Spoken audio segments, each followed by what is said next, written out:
What are the biggest challenges international students and newcomers are currently facing in Canada? In addition to that, the immigration policies these days and the changes that some courses are not eligible for PGWP anymore. Someone comes for a consultation. What is your process? The formula before used to be very simple. What is their education? What is their age? What is their language skill? Canadian immigration has been full of changes recently. So, what's one update people should absolutely be aware of right now? For international students, I would recommend starting early with your immigration strategy planning. So, can you explain the importance of aligning career choice with the immigration pathways for students? So, Rashmi Garu, I have been hearing a lot of things about your journey recently. So, can you share a bit about your journey, like what brought you into the field of Canadian immigration consulting? So I immigrated along with my parents as a dependent on their immigration application. So my immigration journey started quite early, I must say, in my life. And having seen my parents navigate through, job search or navigate through the whole immigration process, whether it is the initial paperwork or whether it is building their own strategy for the way that they wanted to immigrate, or finding the right professional to help them in their process, or even after landing, post landing, finding a job and just navigating through the whole immigration process as a newcomer. I've seen it all, and that really shaped my perspective towards immigration and newcomers.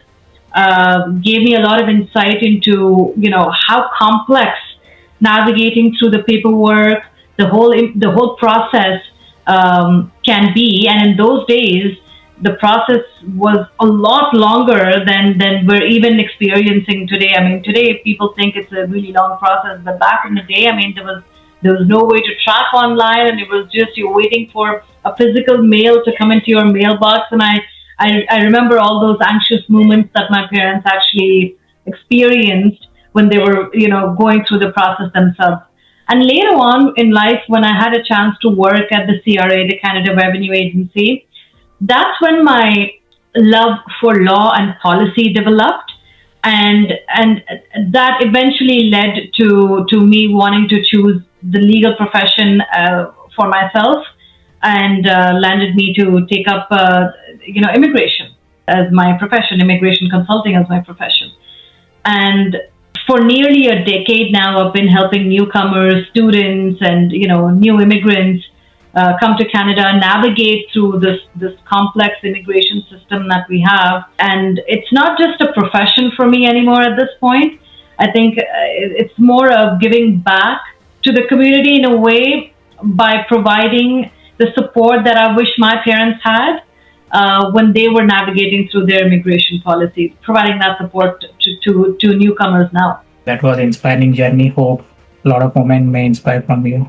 So I came to know that you are giving free consultations every Sunday. So what inspired you to start offering free consultations every Sunday? Well, if you look at the changes that have happened, that have taken place lately, it's been a tough time for work permit holders, students, and spouses of all these work permit holders and students, and that. And most of these students are, studying full time, working part time, and not very extravagant jobs, but minimum wage paying jobs. And they have loans that they have to pay back, student loans. Sometimes parents have taken loans for them. And, there are a lot of liabilities that they have to take care of.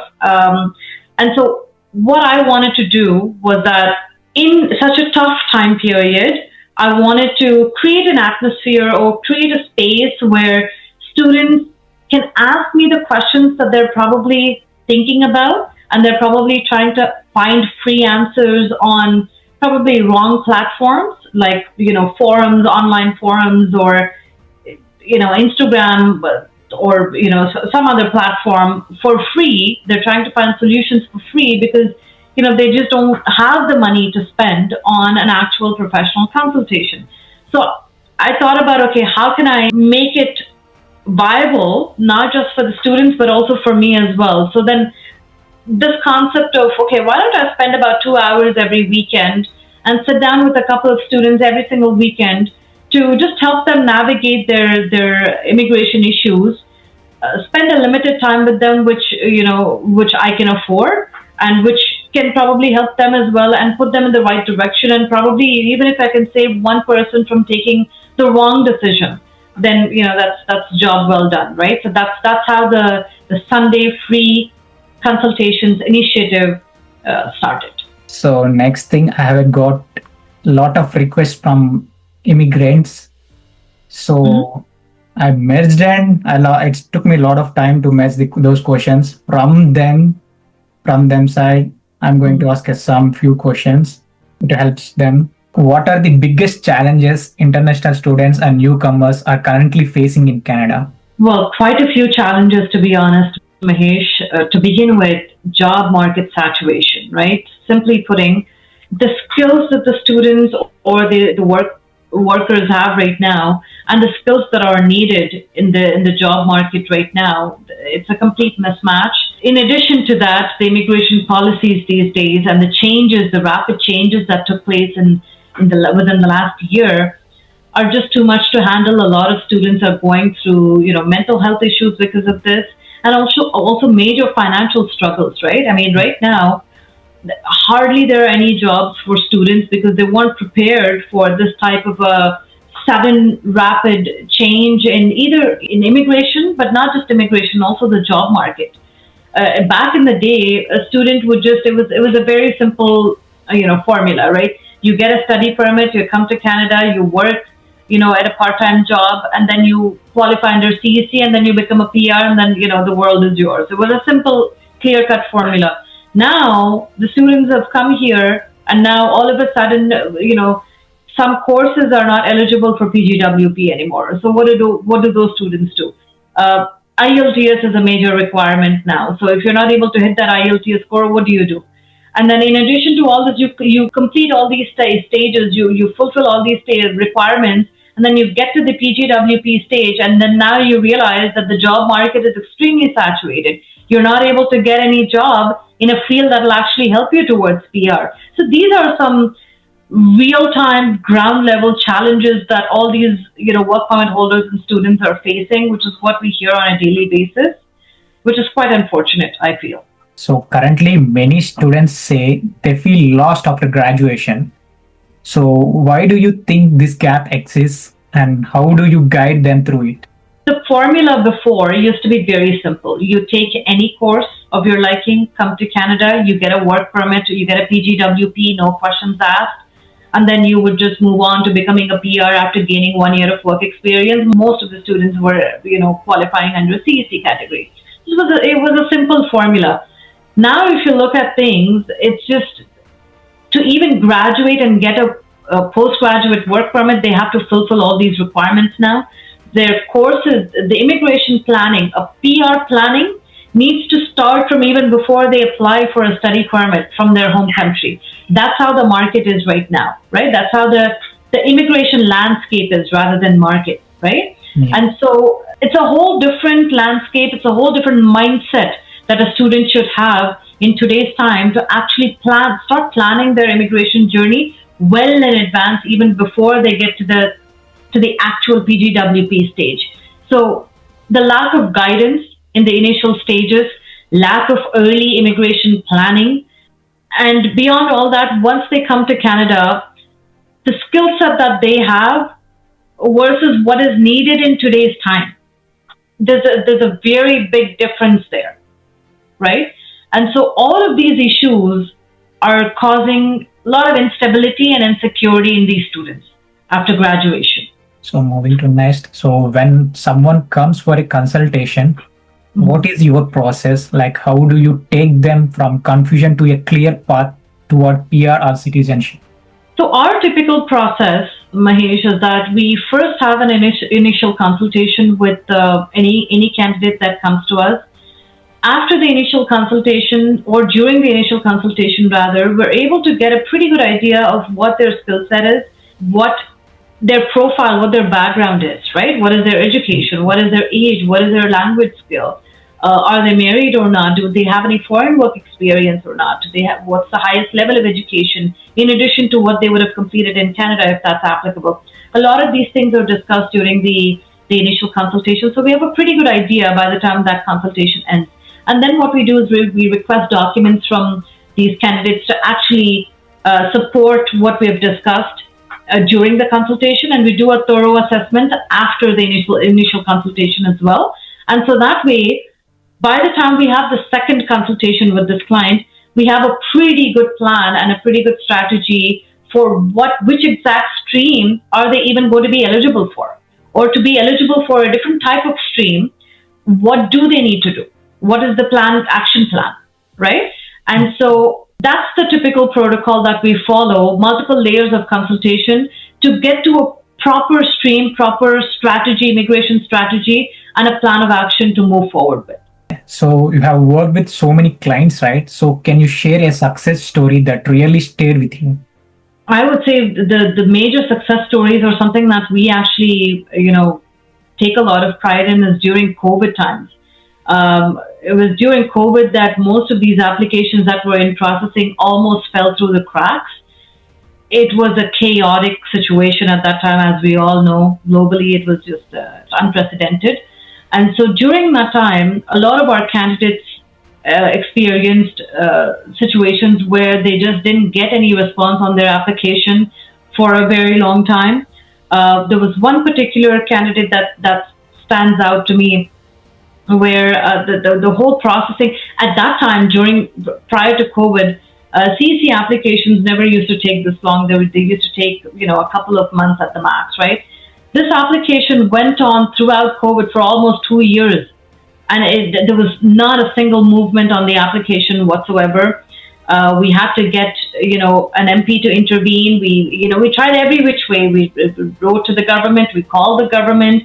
We finally the strategy that we used was we submitted a writ of mandamus for this client on this application to the government, and in that writ of mandamus we really had to lay down the grounds and the grounds on which we're looking to proceed with this application, and how this delay is really affecting our client personally, financially, emotionally, in every which way. And so that gave a push to the application. We were able to get that PR finalized for the family, and today they are citizens. So that's one application that really stands out to me because it was a struggle. So I have some questions regarding like a current immigration landscape. So firstly, like a Canadian immigration has been full of changes recently. So what's one update people should absolutely be aware of right now? Well, in addition to all the different changes that we've seen lately, Mahesh, one major change that we're anticipating is the IELTS requirement for SOWP holders. That is coming. So all the applicants that are looking to apply for spousal open work permits, they should do so sooner than later, because now their spouses will require them to, the government will require the spouses to submit an IELTS as well, along with an SOWP application. So that's one major change that we're anticipating now. So coming to like a Premier Doug Ford recently announced Ontario may issue like a work permits for asylum seekers. Like, do you think we will see similar bold moves for international students or other work permit holders? So what I have noticed with the recent announcement by Premier Doug Ford is that I think the provinces are looking for individual control on their immigration to some extent as well. I understand that the federal government is looking at the overall big picture, and they're looking at, the overall population growth versus housing and all those other factors that we already know about. But I think at the provincial level, the provinces are finding it hard to retain employees for jobs, fill the labor gap to a certain extent. And so they're looking for individual control on what kind of applicants or how many work permits that they issue and all of those things, so that they're able to balance their individual provincial immigration levels according to what their immediate requirements and needs are. I think that's the idea behind the kind of announcement that Premier Doug Ford made recently as well. So coming to like the express entry and like a PNP draws, like they are always fluctuating. So what should hopefully immigrants realistically expect in the coming months? For one, they need to definitely focus on improving their skills, improving their skill set to actually fall under one of the in-demand skills that Canada is recognizing as in demand right now. The competition is tough out there, Mahesh. I mean, if we look at the CRS score right now, the profile distribution in the CRS system versus the scores that are being pulled right now, it's a tough competition out there. So people should definitely expect the higher scores to remain in place for quite some time to come. And in addition to that, also try and improve their skill set to maybe qualify under alternative draws like the category-based draws or OINP skilled-based draws. That way they're not putting all their eggs into one basket and they're kind of creating multiple avenues of success for themselves. So currently, international students are struggling for PR pathways. So do you think Canada will open like a new PR pathways for international students and as well like a workers like any soon? I'd like to believe so. I mean, I'd like to believe that Canada will do something to help all these international students and workers because we definitely need some good skilled workers in the economy. But how viable is that in terms of, again, coming back to the discussion of housing versus immigration, how viable is that is something that we're going to have to wait and watch. And all these quota reductions are also surrounding this particular topic as well, right? So I'd like to believe that the government is considering doing something. And more than likely, they will come up with a pathway to help out these students and workers to some extent, is what I'd like to believe right now. But again, that's something that we're going to have to wait and watch. So like how do you see policies like a category-based express entry like a draws reshaping immigration like in the next few years? Right now, if you look at the trend for the category-based draws, they're mainly catered to the education sector, healthcare, STEM, trades, and agriculture, right? So I think that's going to remain in the next little while to come. I think they will definitely stick to that sort of a plan. Okay, currently like the federal government has announced a cap of new immigrants like until 2027. So how do you think this will impact international students like workers and PR applicants? First of all, the competition will be very high because the CRS will continue to be high. And so the competition is going to be tough. The immigration strategy planning should start, from day one of your Canadian journey, right? So if you are planning to come to Canada as a student, think about how this particular program that you're looking into is actually going to help you for PR in the future, right? So start from day one. This current immigration landscape is no place to be complacent or think about, okay, we'll deal with it later. Because even the 3 years of, PGWP that candidates get is technically not enough in today's time for PR planning. You need more time than that, right? So start from day one. Start creating your immigration strategy as soon as possible. Don't wait for a later time. So like the federal government has announced a cap on new immigrants like until 2027.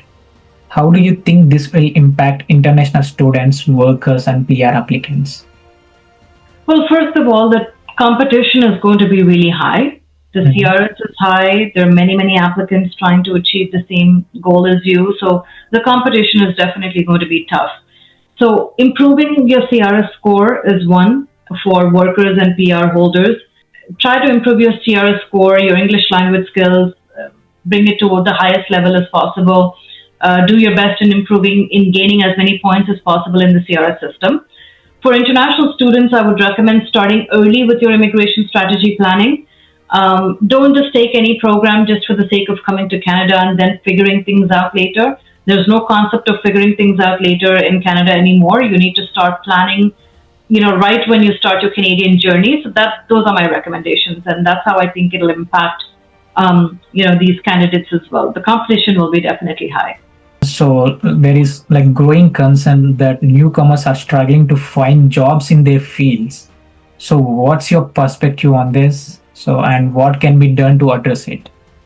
Firstly, I think that candidates in Canada, whether you are an international student or a PGWP holder or somebody that's a working professional even, try to gain some certification or try to improve your skill set and gain some additional skills in the in-demand occupations of Canada, right? That's the fastest way that you're actually going to get to your end goal of, even being eligible for permanent residency in today's time, with the competition being so high. So, some say that if fewer immigrants come, like essential but less desired jobs won't get filled. So, what's your take on how Canada will manage this labor gap? I definitely think that the hardest sector that will be hit because of this would probably be the restaurant and the retail sector, because most of those jobs are filled by immigrants.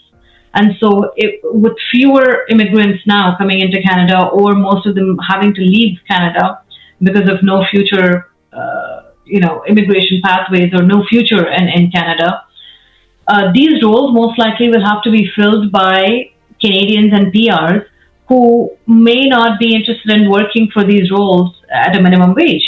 And so the business owners in these particular sectors, or any other sector for that matter, will definitely bear the brunt of it, because now they have to shell out more money in terms of expenses, salaries.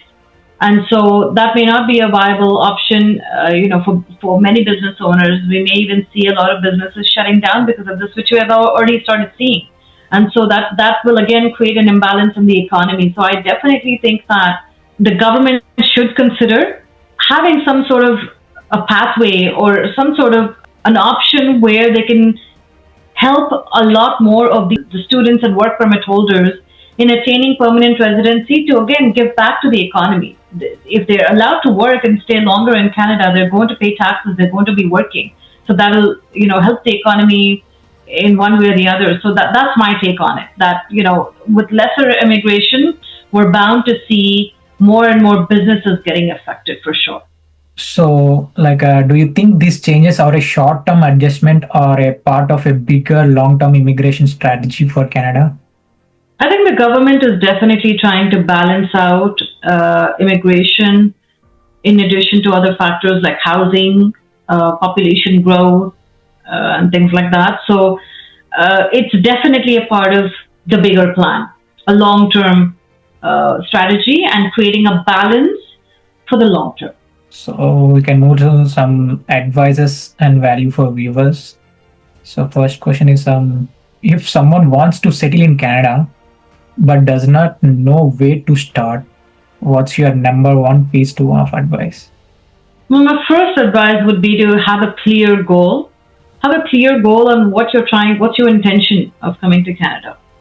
Are you planning to study? Are you planning to, get some work experience in Canada, or do you just want a PR, right? Have a clear intention of the goal first. And then secondly, hire a professional early on in your application or your immigration strategy planning, so that you can both together figure out an action plan or plan of action that will actually work in the long term, right? And lastly, try to avoid DIY applications. What I mean by DIY is, applications, just doing it on your own, right? That used to be a thing of the past where you could have managed applications on your own. In today's time, with all the different rapid changes that are happening in the immigration in the immigration landscape, it's definitely advisable to get legal assistance from a professional who you think is knowledgeable enough to work with you in this journey, and who can understand your end goal as well. And that way you don't have to take the burden of being up to date with all the latest immigration policies on yourself. And you have a professional on your side who will work in your favor, while being being as legal as possible and following an as legitimate process as possible. How important is to plan for PR while still on a study or work permit? And what mistakes do people make by waiting too long? It's very important to start as early as possible for your PR planning, especially in today's time more so than ever before. So now we'll move to some a future and thought-provoking questions which I have. Do you think Canada will continue to depend on immigration at the same level in the next 10 years? Absolutely. I mean, we definitely have an aging population and we have labor market needs at the same time. So immigration will definitely still continue. But the question is, will the policies get more selective? Will the programs get more selective? And the answer to that is yes, I think so. I think that the programs will get a lot more selective in the type of candidates, the human capital factors that a candidate would need, and things like that. But to answer your question, yes, absolutely. So, what's one myth about Canadian immigration you wish everyone would stop believing? That studying in Canada gets you a PR? It really does not. You need to have a proper strategic plan for your immigration from day one onwards. It's not luck based and it's not study based that you get a PR. It's all strategic planning based. So that's one myth I would definitely like to break. So thank you so much, Rashmi Garu, for joining with Cantoli and sharing a lot of informative insights. And I hope it will help a lot of immigrant students. Absolutely, and thank you for having me once again, Mahesh. I really hope that everything that we spoke about today, as many people as possible, it gets to as many people as possible. And yeah, it was great having a chat with you today.